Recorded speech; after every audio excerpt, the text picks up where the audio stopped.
Leio contigo a primeira carta de Pedro, capítulo 5, a partir do versículo 5. Rogo igualmente aos jovens, sede submissos aos que são mais velhos. Outrosim, no trato de uns com os outros, cingi-vos todos de humildade, porque Deus resiste aos soberbos, contudo aos humildes concede a sua graça. Humilhai-vos, portanto, sob a poderosa mão de Deus, para que Ele, em tempo oportuno, vos exalte, lançando sobre Ele toda a vossa ansiedade, porque Ele tem cuidado de vós. Sede sóbrios e vigilantes.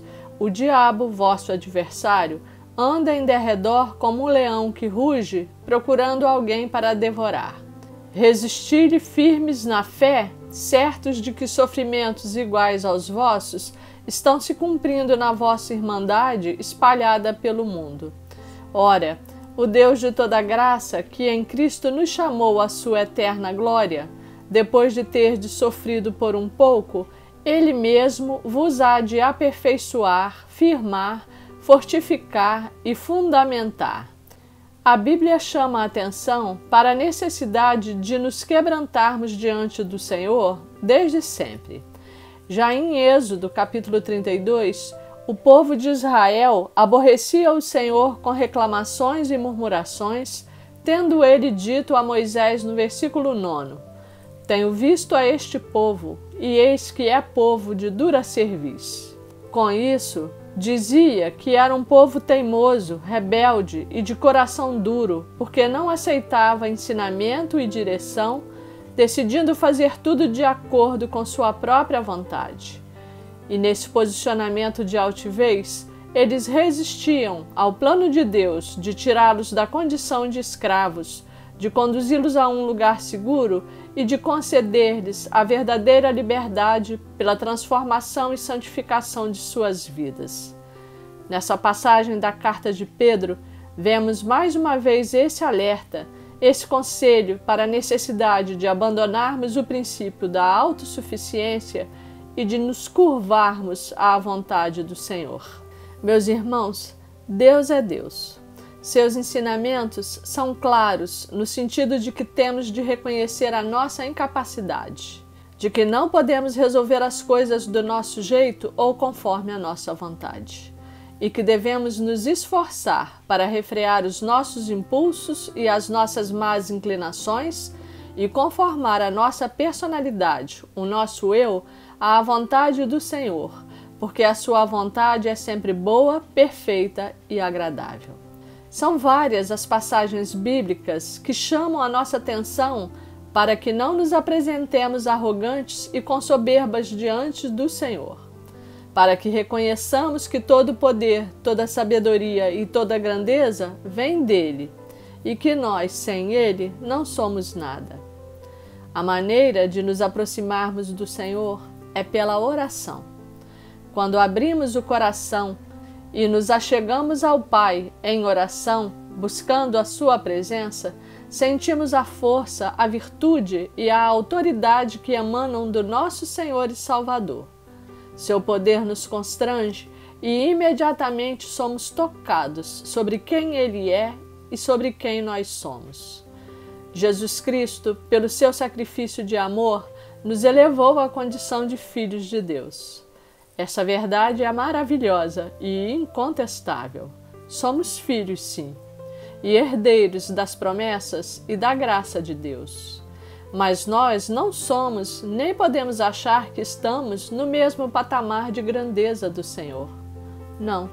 Aliás, a nossa condição de filho já deveria ser suficiente para nos comunicar que grande é o Senhor, o Criador de todas as coisas.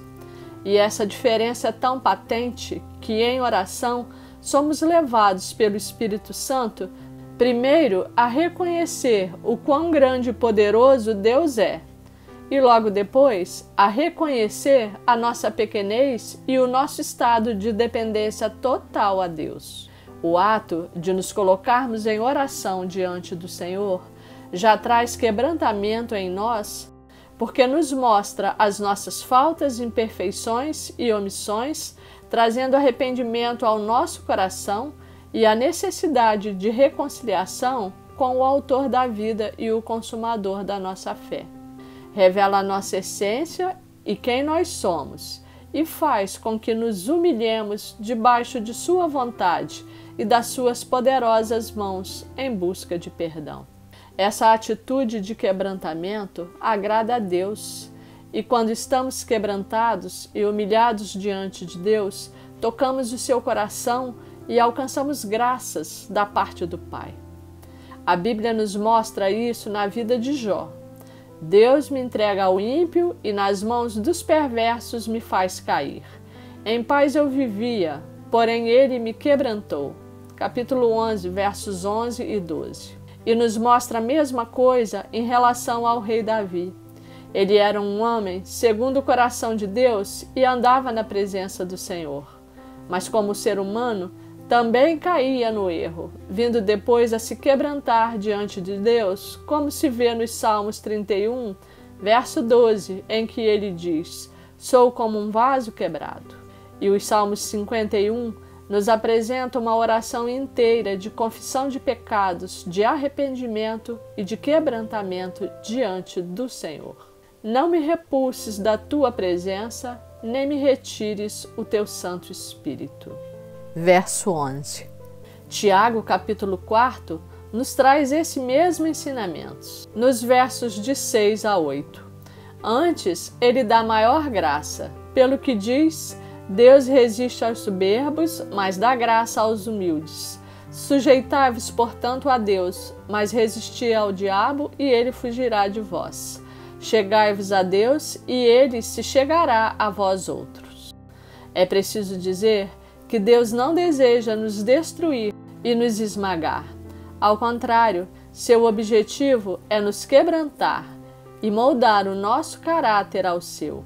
Assim, se nos apresentarmos diante dele com espírito de soberba e de altivez, ele vai resistir a nós. Mas se nos achegarmos a ele em humildade, alcançaremos graça da parte do Senhor, e ele se achegará a nós. Quando reconhecemos a nossa iniquidade diante do Senhor e clamamos arrependidos por perdão, com humildade e coração quebrantado, ele se compadece de nós. O seu infinito amor e sua misericórdia não permitem que ele nos ignore e que venha a nos destruir e a nos esmagar. Em Mateus capítulo 21, falando aos judeus da época, Jesus diz sobre a pedra e sobre a rocha, falando assim: todo que cair sobre esta pedra ficará em pedaços, e aquele sobre quem ela cair ficará reduzido a pó. Jesus Cristo é a pedra angular da igreja, que é todo o povo de Deus, com o qual o Senhor planejara construir um edifício espiritual para a sua glória. A Bíblia diz que Israel não reconheceu a Jesus como o Messias, mas que muitos dos gentios creram que ele era o Filho de Deus.